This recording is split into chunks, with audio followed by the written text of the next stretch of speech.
Nalulungkot lang ako sa nasa gano'n matatapos ang mga pinagsamahan ninyo. Comment din ako kay Ma'am Yan dahil doon sa nabasa ko. Ako hindi ko naman nakita, eh, hindi naman kasi ako maano, kung ano yung issue na 'yun, bayaan niyo na, lilipas din 'yan, eh. Tsaka hindi ko naman kailangang magpaliwanag diyan dahil alam naman nila lahat 'yan. Kayo, na hindi nakakaalam, eh, kung ano yung alam niyo, kung ano yung nakikita niyo, kung sa palagay niyo, eh, tama ba, mali, may mga isip naman tayo, eh. At, kung nasusubaybayan niyo naman ako, eh, kayo na mag-isip kung totoo ba 'yun o hindi. Sa palagay niyo totoo, kung sa palagay niyo kailangan niyong paniwalaan, kayo na bahala, may isip naman tayo. Ah, yung mga ganyang bagay kasi napag-usapan namin 'yan na ano naman, at yung mga nakasubaybay alam naman nila kung ano tunay na nangyari. Dapat po sir, ipagtanggol niyo sarili niyo para linawang kaming mga supporters mo. Alam niyo kasi, mahirap magtanggol, lalo na't kung magtatanggol ka sa sarili mo, baka meron akong masabi na, hmm, baka lalong makasakit o basta, bahala na lang kayo. Kamusta mga kalingap, mga kadonis? Kwentuhan lang tayo sa pagkakataon na ito. Dahil nalaman nga natin na itinatakwil na po ng Reynas Community itong si Tatay Pedring dahil sa mga pinaggagawa niya, no? Under the table, pinag-PPM yung mga sponsor para daw doon sa pera, no? Para sa sarili niyang pakinabang. At hindi lang yan, napo-prostrate sila Reynas Community sapagkat sila po ay nalamangan. Sila po ay naisahan ni Tatay Pedring na kung anumang mga magagandang pananalita o pagtatanggol ang ginawa niya sa Reynas Community, ito pong lahat ay pagpapanggap lamang, kagaya ng sinasabi ni Reynas Community na mayroong sariling motibo na kaya lamang daw ginagawa ito ni Tatay Pedring ay dahil sa sariling pakinabang at ibang motibo. At yun nga ang nangyari, nakita natin, no, nakapagpaayos ng pamamahay si Tatay Pedring, maganda na. No, maganda na yung kanyang pader at yung kanyang mga ilang bahagi ng kanyang bahay, pinapaayos ang bubong at kung ano-ano pa. At hindi maiiwasan, naiisipin nila Reynas Community na saan kumukuha ng pera itong si Tatay Pedring, hindi naman ganun kalakihan yung kanyang mga tahi, no? At hindi rin naman siya kumikita pa talaga sa YouTube channel niya.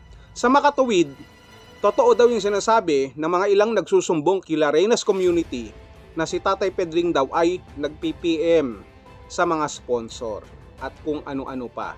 Yan ang ginagawa ni Tatay Pedring na pinapabulaanan naman ni Tatay Pedring. Hindi raw totoo at napag-usapan na raw at wala raw yung katotohanan. At kayo na raw ang bahalang mag-isip kung ito ba ay totoo o hindi. Akalain nyo yun? Kayo pa talaga ang pinag-isip, ayaw niya magpaliwanag dahil baka makasakit lang daw siya ng kanyang sasabihin. Hello? Ngayon pa siya nasaktan ng kanyang sasabihin. Meron ka pala nun, nag-iisip ka pala na kapag magsasalita ka, kailangan ay isipin mong maigi dahil baka makasakit ka. Ano yung ginawa mo kay Beyonce? Pero hindi naman yan na pag-uusapan natin. Gusto ko lamang i-play itong ilang bahagi sa live ni Tatay Pedring at tignan natin kung ano po ang ating masasabi patungkol dito. Tara! Okay ma'am yan dahil doon sa nabasa ko. Ako hindi ko naman nakita, eh. Hindi naman kasi ako kung ano yung issue na yun, bayaan niyo na, lilipas din yan, eh. Yon, di niya raw nakita. Ganun talaga kapag ayaw mo makita yung pagkakamali na nakita ng iba.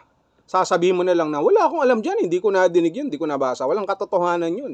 Lilipas na lang daw. So parang sinasabi ni Tatay Pedring dito na wag na natin pansinin at lilipas din. Kumbaga, pag lumipas yan, makakalusot na siya sa kanyang mga pinaggagawa dahil ayaw niya ngang magpaliwanag.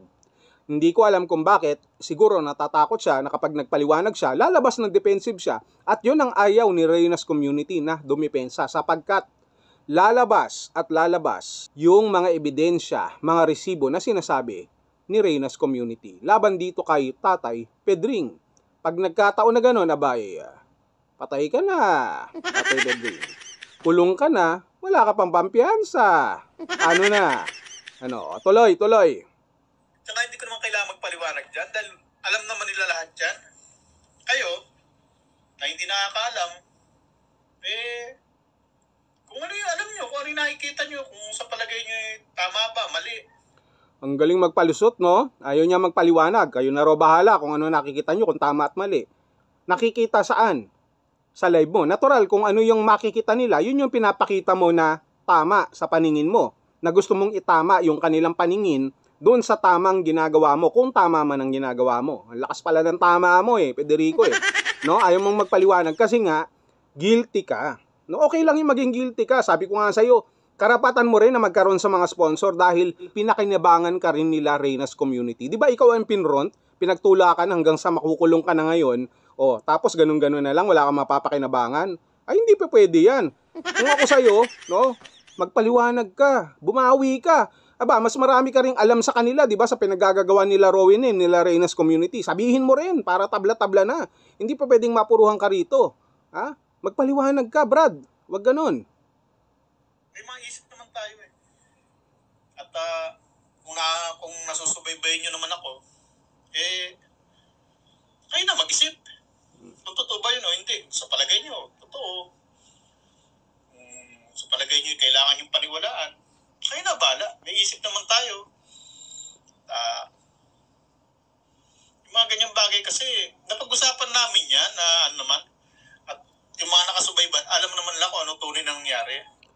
Sino yung kausap mo doon? Sila Reyna's Community, Rowin Name. Yung mga nakasubaybay, alam kung ano ang nangyari. Ano ba talaga ang nangyari? Kasi kung talagang nasettle yan, napag-usapan pala, di sana hindi tumatalak si Reyna's Community. Hindi mo yata kasi sila hinatian Ang lagay, ikaw lang nagpagawa ng bahay, nagpaayos ng bahay. Hindi nakinabang din sila Reyna's Community. Hindi mo yata pinartehan wag ganon. Wag ganon na nag-usap pala kayo pero hindi nyo masettle-settle. Kasi nga, nilamangan mo sila. Talagang bad mo talaga. Manghati ka naman. Hatian mo, hati-hati kayo. Pare-pares kayong partners in crime Tapos mas lamang ka. Tapos kabago-bago mo pa lang feeling mo ikaw ang mas malaking parte. Wag ganon. Pati yung mga sponsor inaagawan mo raw si Reyna. Siguro hindi lang si Reyna, sila. Pati sila inaagawan mo sa sponsor. You're so bad. So bad. Dapat po sir, ipagtanggol nyo sarili nyo para Yes. kaming mga supporters mo. Yes, tama. Para maliwanagan sila. Alam nyo kasi, hindi namin alam. Magtanggol. Lalo na't kung magtatanggol ka sa sarili mo, baka meron akong masabi na baka lalong makasakit. Really? Lalong makasakit? Ibig sabihin, concern ka pala sa mga sasabihin mo bago ka magsalita, lalo na sa usapin ng pagtatanggol.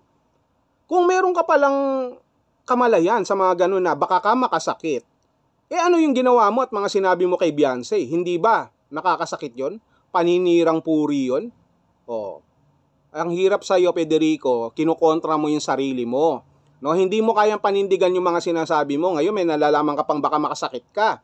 No, bakit ayaw mo magsabi ng katotohanan? Na ayaw mo idepensa ang sarili mo at ipaliwanag, baka kasi tamaan sila Reyna's Community, sila Rowin Name. Okay lang yun kung talagang naninindigan ka sa katotohanan. Sasabihin mo rin kung ano yung mga maling nakikita mo sa kanila na nagbubulag-bulagan ka ng mahabang panahon. Kagaya na sinasabi rin naman ni Reyna's Community, matagal ka rin daw naman nilang pinagtiisan. Sabihin mo rin na nagtiis ka rin at nagbulag-bulagan ka. Doon pa lang sa bahay ni Reyna, marami ka nang ginawang pagbubulag-bulagan, di ba? Kahit na malaki ang mata mo. Hindi mo ginawa yun, hindi mo minulat ang mata mo. Kaya ngayon, sa pagkakataon nito, huwag mong sabihin na baka makasakit ka. Sabihin mo, saktan mo sila na saktan sa mga sasabihin mo, Dapat ganun, total, pare-parehas naman kayong makakapalang muka, no? Mga halangang bituka nyo at wala kayong pakiramdam, walang kaluluwa, no? Yung mga kaluluwa nyo, matagal nang nag-left the earth at konsensya nyo, matagal na ring nag-migrate sa Mars. Kaya ngayon pa kayo mag-iisip ng kung ano ang mararamdaman ng bawat isa sa inyo. Wag kami. Magpaliwanag ka. Sinasabi mo dyan, baka masaktan. Baka saktan pa kita dyan Basta. Basta. Bahala na lang kayo. Bahala na lang daw kayo. Kita mo naman, ayaw talaga magpaliwanag. Ibig sabihin, patay mali siya na lang siya doon sa mga issue sa kanya. Parang si Rowin Name. Wala siyang masabing direktang matino, no? O akusasyon dito kay Tatay Federico, no? Parang gusto niya pa ay maayos-ayos yan, kesyo ganun. Kasi nga, kapag kinalaban niya rin si Federico, malilintikan din naman si Rowin Name. Magsasalita si Federico at yun yung sinasabi niya kanina na ayaw niya makasakit. Baka kasi tamaan sila Rowena, di ba? At pag nagkataon alam na, magkakabukingan na. No? Hindi lamang mababaling ang issue dito kay Federico, kung hindi pati kay Rowena at sa iba pang mga nandiyan sa Reynas community. Dahil marami din naman nalalaman ngayon kahit papaano itong si Tatay Pedring. Yun ang katotohanan dyan. Kaya ayaw niya magsalita kasi nga maraming tatamaan. Ngayon, ang kasabihan talaga ay may katotohanan na ang tulisan ay galit sa kapwa tulisan ang muka. Hindi ba? In English, birds of the same feather are the same birds. Yun lang yun. So, paano ngayon yan? Hindi matanggap nila Reynas community na nakikinabang sa sponsor ngayon. Itong si Tatay Pedring. At ang ganda pa ng bahay. Kayo, wala kayong bahay. Mga squatter kayo sa sarili ninyong komunidad. Ha? Hindi nyo kasi ginalingan no? Iniisip nyo ngayon na nag-alaga kayo ng ahas. No? Na nagtiwala kayo sa ahas. Na akala nyo, itong ahas na kinuha nyo ay ipantutuklaw nyo sa kalingap. Subalit kayo mismo ang tinuklaw nung ahas na pinagtiwalaan nyo. Kung ahas man ang tingin nyo kay Tatay Pedring. Pero hindi sa tingin ko, hindi siya ahas. Ang tingin ko dyan, kwago. No? Sa laki ba naman ng mata niyan ewan ko na lang sa gabi, gising na gising habang kayo natutulog, hindi lamang basta siya gumagapang kung hindi lumilipad. Dumadapo sa bawat tahanan ng mga sponsor. At yun, ano nangyari? Big time. Ang hina nyo kasi. Tiwala pa more. Yan ang sinasabi namin sa inyo. Paano yan? Ano na? Ano? Yeah.